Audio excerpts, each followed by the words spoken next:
শুভ সকাল শিক্ষার্থীবৃন্দ, আশা করি আপনারা সবাই ভালো আছেন। আমি আপনাদের ফিনান্স শিক্ষক সায়ন দাস মিশু আমার দ্বিতীয় ক্লাসটি নিয়ে আপনাদের সামনে অনলাইন সেশনে হাজির হয়েছি। আপনারা আমার গত ক্লাসের ভিডিওটি হয়তোবা দেখেছেন, সেখানে আমরা দ্বিতীয় অধ্যায়টি নিয়ে আলোচনা শুরু করেছিলাম। দ্বিতীয় অধ্যায়টিতে আর্থিক বাজারের আইনগত বিভিন্ন দিক সমূহ নিয়ে আমরা আলোচনা করছি। এই অধ্যায়ের দ্বিতীয় অংশে আজকে আলোচনা হবে। আমি যদি প্রথম অংশটার কিছু রিক্যাপ করি, সেখানে আমরা শিখেছিলাম আর্থিক বাজার বলতে কি বোঝায়, আর্থিক বাজারে কেন কোম্পানিগুলো আসে, এবং আর্থিক বাজারে দুটি মেইন ছিল যে দুটি বাজার আর্থিক বাজারের মধ্যে দুই ভাগে ভাগ করেছিলাম আমরা, একটা হচ্ছে অর্থ বাজার এবং একটা পুঁজি বাজার। আমরা অর্থ বাজার সংক্রান্ত আলোচনাগুলো গত ক্লাসে করেছিলাম। আজকের আলোচনায় আমরা রাখছি মূলধন বাজার, এবং মূলধন বাজার থেকে আমরা চলে যাব শেয়ার বাজার নিয়ে আলোচনায়, এবং এরপরে যথারীতি কিছু আমি আপনাদের জন্য প্রশ্ন তৈরি করেছি, সেই প্রশ্নগুলো বাড়ির কাজ আকারে আপনাদের জন্য থাকবে। তো আমরা সরাসরি আলোচনায় চলে যাচ্ছি। মূলধন বাজার বা পুঁজি বাজার, ইংলিশ আমরা একে ক্যাপিটাল মার্কেট বলে থাকি। তো মূলধন বাজার আমরা অর্থ বাজার চ্যাপ্টার যখন পড়েছিলাম, অর্থ বাজার অংশটা, সেখানে আমরা বলেছিলাম অর্থ বাজার বলতে যেখানে এক বছর বা তার কম সময়ের জন্য যে আর্থিক উপাদানগুলো বা ফাইন্যান্সিয়াল ইনস্ট্রুমেন্টগুলো সেখানে ক্রয় বা বিক্রয় করা হয়, সেটাই ছিল আমাদের অর্থ বাজার। অর্থ বাজারে শুধুমাত্র অল্প দিনের জন্য যদি কোম্পানির কোনো টাকা দরকার হয়, তখন তারা অর্থ বাজার থেকে টাকা সংগ্রহ করে। এর জন্য বিভিন্ন জিনিস তারা ইস্যু করতে পারে, যেমন আমরা বলেছিলাম ট্রেজারি বিল, বাণিজ্যিক পত্র, হস্তান্তরযোগ্য ঋণের দলিল, পূর্ণ ক্রয় চুক্তি এবং ব্যাংকের স্বীকৃতিপত্র। এই পাঁচটা উপাদান ছিল অর্থবাজার।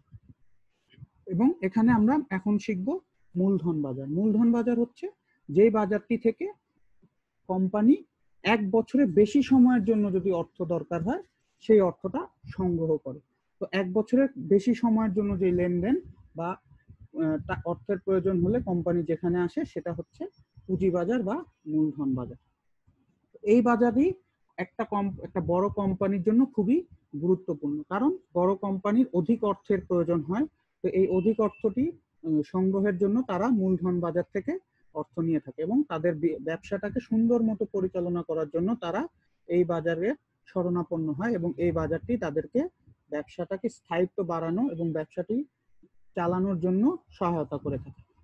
যেহেতু এই বাজারটি এক বছরের বেশি সময়ের জন্য, তো এই বাজারে ঝুঁকিটাও অনেক বেশি।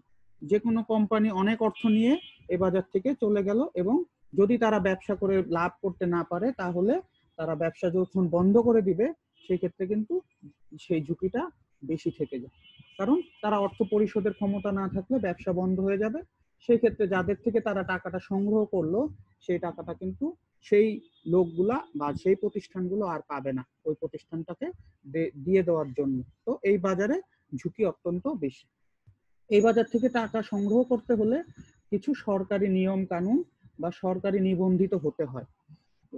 তার জন্য কিছু কমিশন বা ফিজ রয়েছে, যেটা প্রদান করেই একটা কোম্পানি এই বাজারে এসে অর্থ সংগ্রহ করতে পারে। তার জন্য তাকে এই বাজারে থেকে অর্থ নিতে হলে একটু বেশি খরচ করতে হচ্ছে।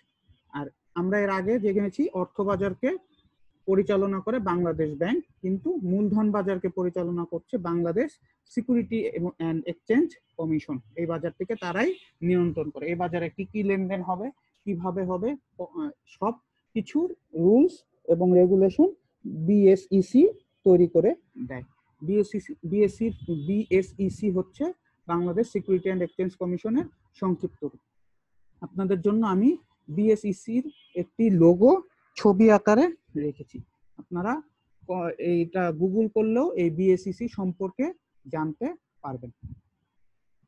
তো আমরা মূলধন বাজার সম্পর্কে যদি আরেকটু ডিপলি আলোচনা করি, এই বাজারে আমরা কি সেল করতেছি?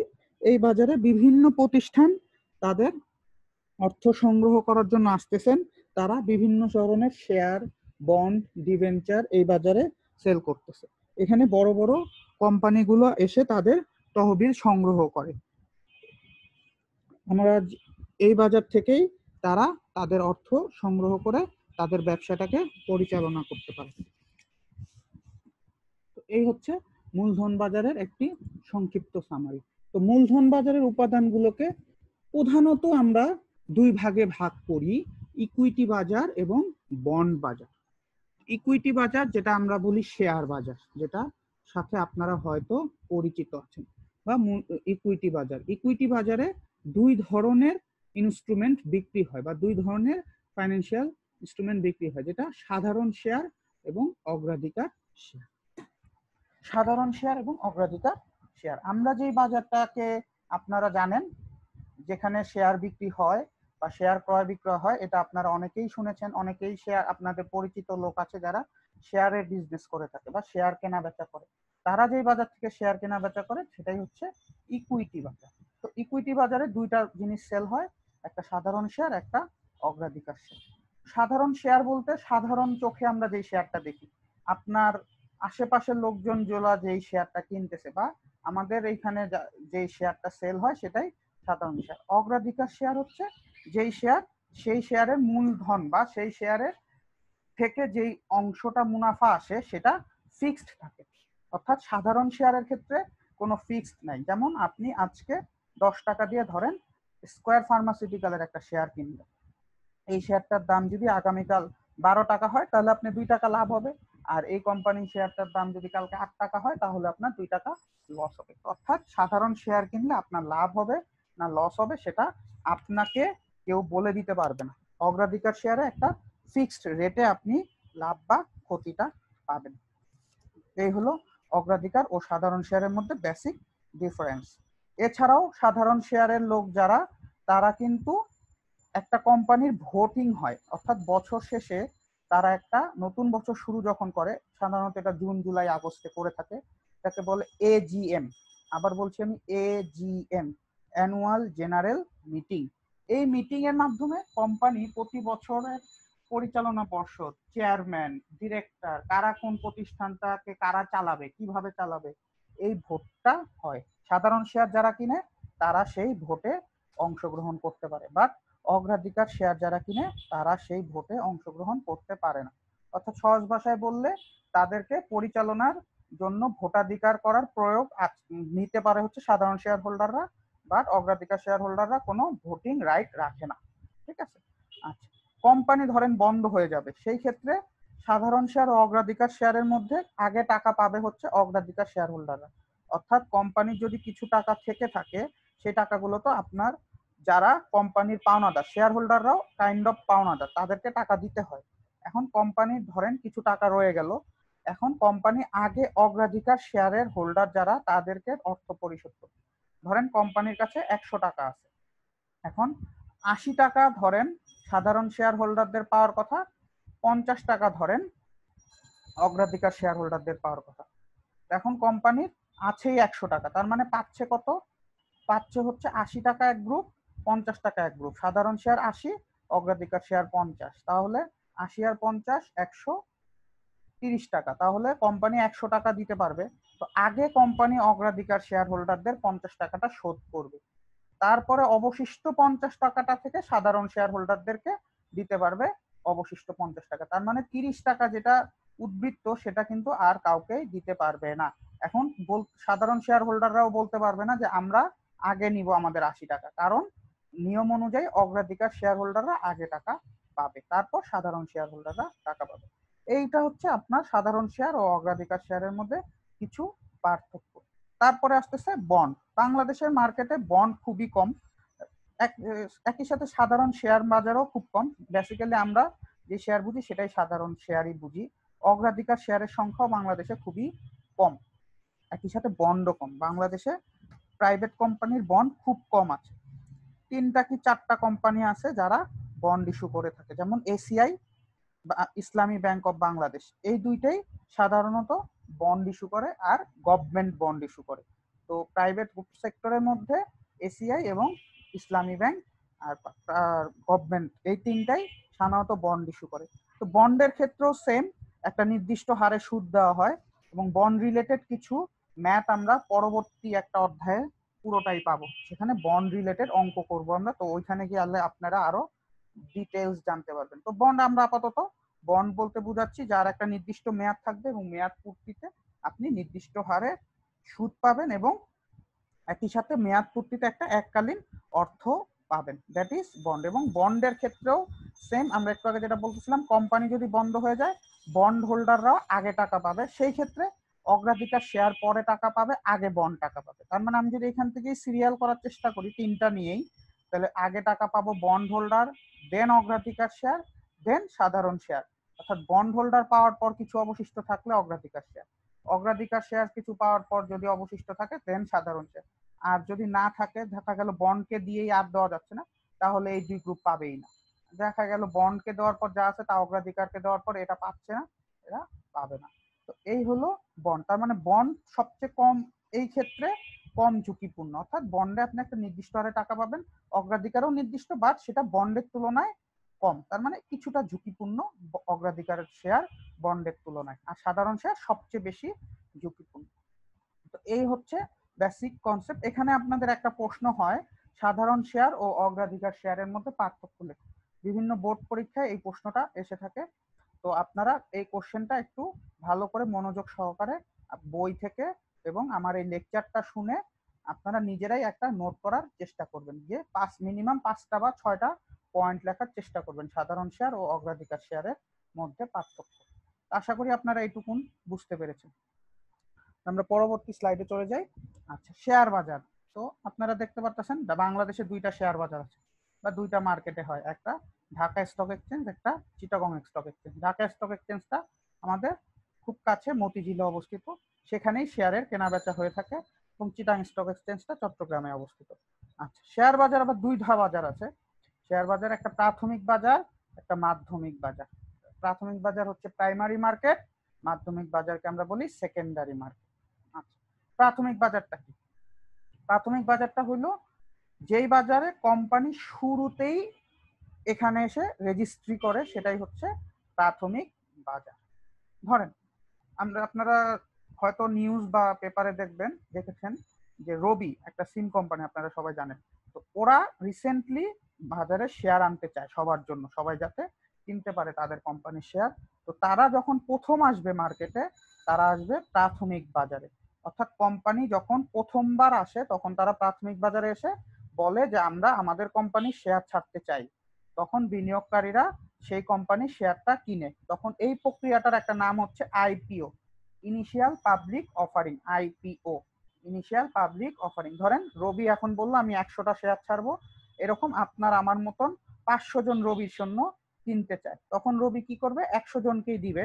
তো 100 জনকে লটারির মাধ্যমে বাছাই করে নিবে, যে আর বাকি 400 জনকে তারা তাদের বিনিয়োগকৃত অর্থ, প্রত্যেকে যদি একটা করে শেয়ার কিনে, তারা 100টা শেয়ারই ছাড়ছে, তো 100 জনকে নিল, এবং বাকি 400 জনকে তারা তাদের যে টাকাটা দিছিল শেয়ার কিনতে, সেই টাকাটা ফেরত দিয়ে দিবে, কারণ তারা 100টার বেশি শেয়ার নিয়ে মার্কেটে আসবে না।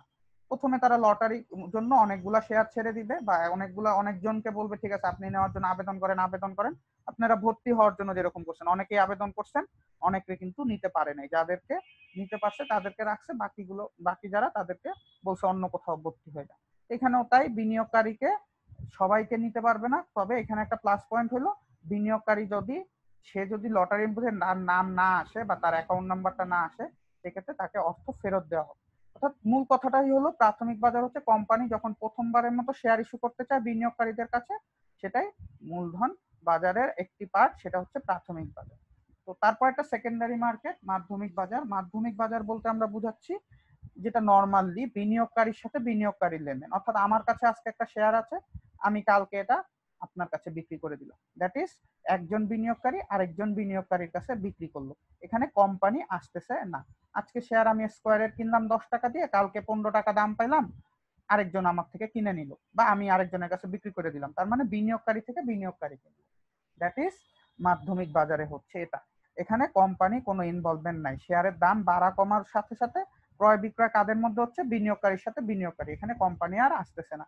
তো সোজা কথায় যদি আমি আরেকবার সামারি করি, প্রথমে কোম্পানি শেয়ার ছাড়ার জন্য যে মার্কেটে আসে সেটা হচ্ছে প্রাথমিক বাজার। প্রাথমিক বাজারে লটারি হয়, এই লটারি থেকে যাদেরকে চয়েস করা হয় তাদেরকে নিয়ে কোম্পানি শেয়ারগুলো ছেড়ে দেয় মাধ্যমিক বাজারে। একবার যখন মাধ্যমিক বাজারে শেয়ার চলে আসে, তখন এই শেয়ারগুলি বিনিয়োগকারীর সাথে বিনিয়োগকারীর বেচা বিক্রি হয়, তখন আর কোনো কোম্পানি সেখানে থাকতেছে না।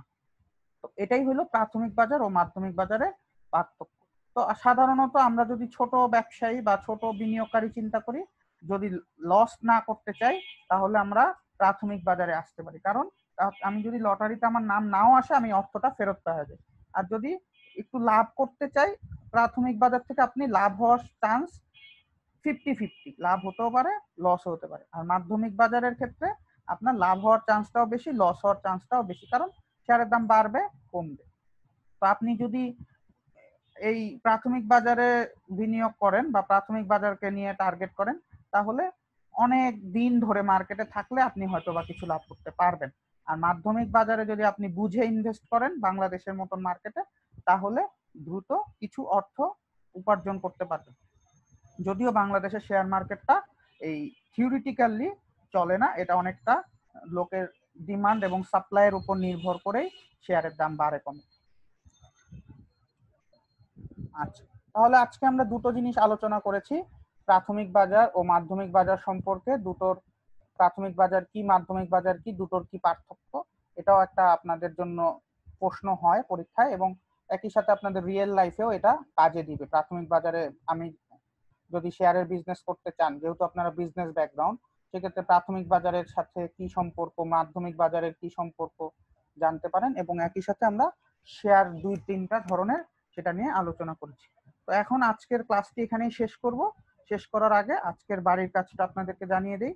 প্রথম প্রশ্ন, যেটা আমি একটু আগে আলোচনা করেছি এবং বলেছি যে সাধারণ শেয়ার ও অগ্রাধিকার শেয়ার এর মধ্যে পার্থক্য কি, এটা আপনারা 4টা কি 5টা পয়েন্ট বের করবেন আমার লেকচার শুনে, এবং আপনাদের যার যার যার কাছে যেই বই আছে সেই বইটি ফলো করে।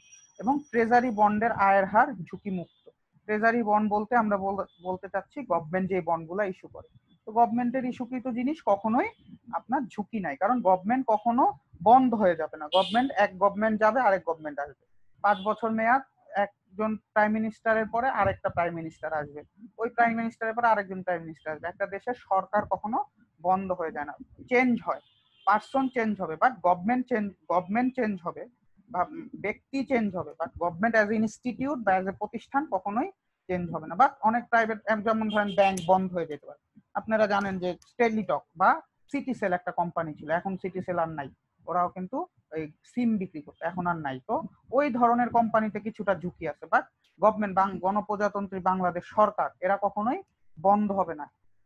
দ্যাট ইজ ট্রেজারি বন্ড আয়ের হার ঝুঁকি মুক্ত। তাহলে যে ট্রেজারি বন্ড আয়ের মুক্ত, কারণ এটা গভর্নমেন্ট ইস্যু করে। এই কথাগুলাই আপনারা কিছুটা বর্ণনা দিয়ে 3-4 লাইন করে লিখবেন।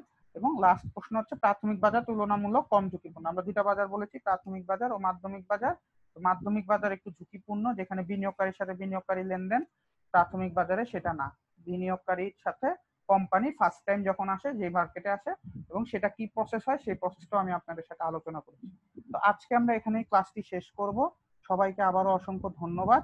আশা করি আপনাদের এই সেশনটি ভালো লেগেছে এবং আপনারা এই বাড়ির কাজটি আগের কাজের মতোই কমেন্ট সেকশনে দিয়ে দিবেন। সবচেয়ে ভালো হয় আপনারা যদি ইউটিউবের কমেন্ট সেকশনে এই কাজটা এবং যে কোনো ধরনের প্রশ্ন ইউটিউবের কমেন্ট সেকশনে ভিডিওর নিচে করেন, তাহলে সবচেয়ে ভালো হয় আপনাদের জন্য, আমার জন্য। ধন্যবাদ সবাইকে, ভালো থাকবেন।